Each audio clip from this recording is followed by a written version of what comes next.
There are people who have misunderstood this whole concept, and they've gone into some philosophies called Wahdatul Wujud and Wahdatul Shuhud. A time will come that Allah Ta'ala will just seize the world. Allah Subhanahu wa Ta'ala will perish the world on the day of judgment, and then when there will be nobody, then Allah Ta'ala will ask a question, Limanil mulkul yawm. And then we make dua. This is the adab, these are the etiquettes of making dua. That's how he used to remind himself, and this is how he used to make his dua. So the attribute of Allah Subhanahu wa Ta'ala that inshallah we are going to cover tonight.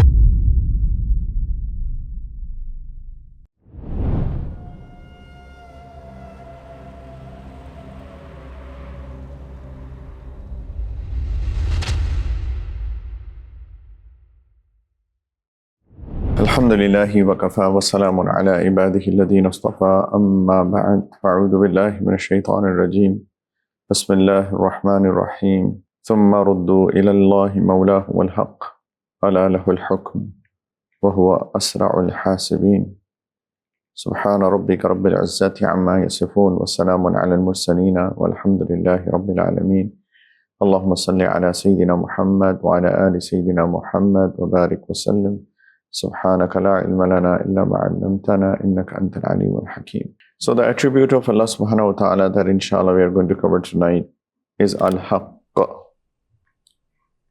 Al-Haqq is the truth, the absolute truth. And it says that Al-Haqq is the one who is the truth and truly existing.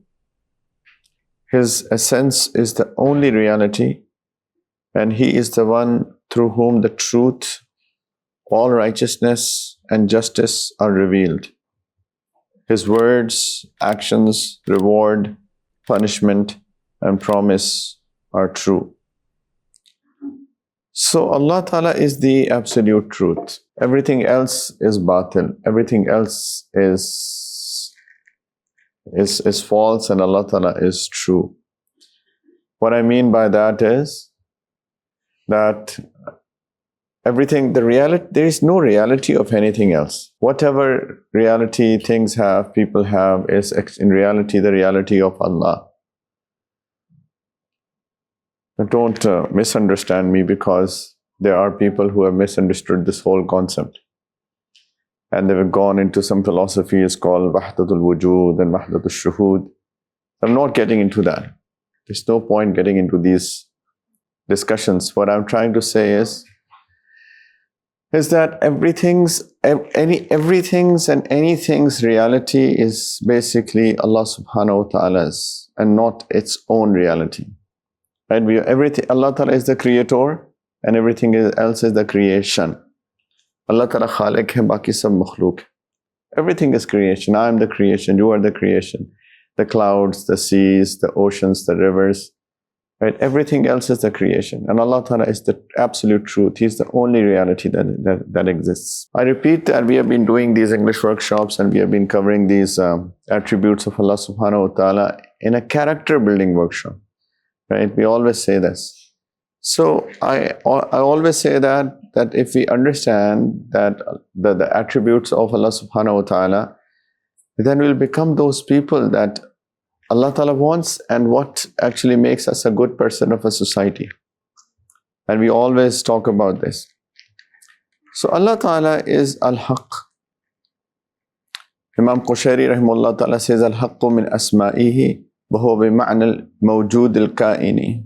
That Al-Haqq is from the attributes of Allah Subhanahu wa Ta'ala, and He is the one who is present with all His presence. So Allah Ta'ala's presence is the real presence. When there was nothing, Allah Ta'ala existed.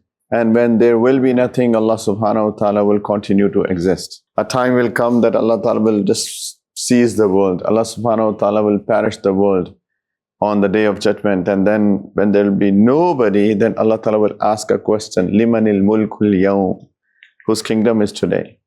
And then because there will be nobody to answer, then Allah Subhanahu wa Ta'ala will Himself answer, Lillahil wahidil qahhar.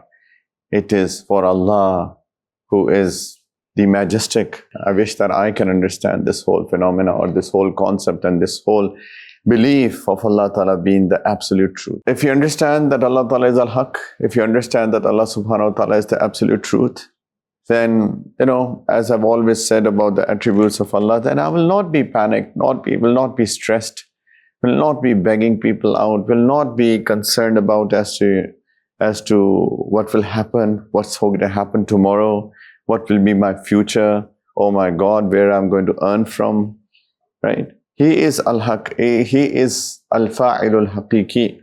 He is the real doer. He is the absolute doer. He is the one who does everything. We need to tell this concept to ourselves every single day.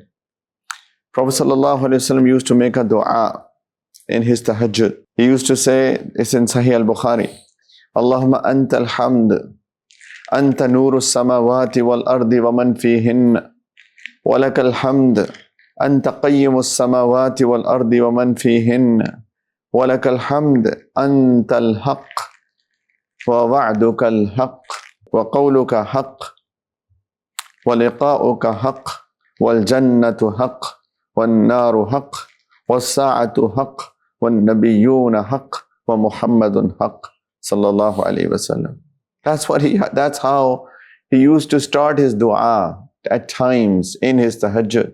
This is the praise. The adab of dua is that you first praise Allah subhanahu wa ta'ala, and then, for us, we start with the salutations and on the Prophet sallallahu alaihi wasallam, and then we make dua. This is the adab. These are the etiquettes of making dua. So this is how he at times used to praise Allah Ta'ala. Allahumma lakal hamd.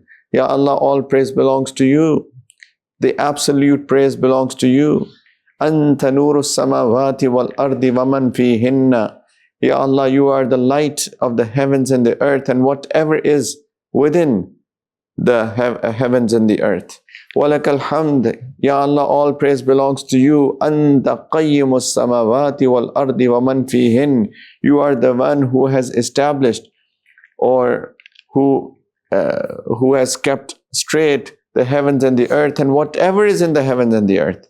Walakal hamd. Ya Allah, all praise belongs to you. Why? Because Antal Haqq, you are the absolute truth. Wa wa'duka al-haqq.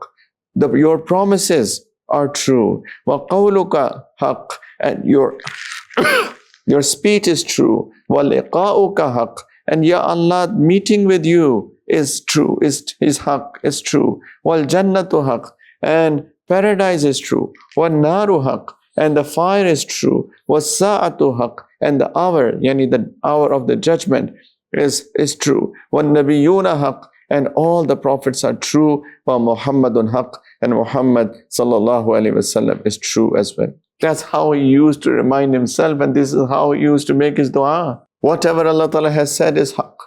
Whatever promises that Allah subhanahu wa ta'ala has made, they are haqq. Right? All the prophets are haqq. Their glad tidings are haqq. Their warnings are haqq. The meeting with Allah is haqq. Hellfire is haqq. The day of judgment is haqq. Subhanallah. Do we have this yaqeen? Do we have this certainty within us? If there was certainty, that yaqeen, that this is all truly haqq, we'll say that, because if somebody does not say this, of course he will be outside the fold of Islam. But do we really believe in it? Do we really practice it? Do we really act according to it? Sometimes, when I see people doing things around, it looks like they have forgotten that meeting with Allah. They've forgotten the day of judgment. They've forgotten that there is paradise. They've forgotten that there is hellfire. They've forgotten that there is a day of judgment. They've forgotten that you will be judged for every single action and every single word that comes out of the tongue. We have forgotten. But that's all haqq. Because Allah is Al-Haq. His promises are haqq.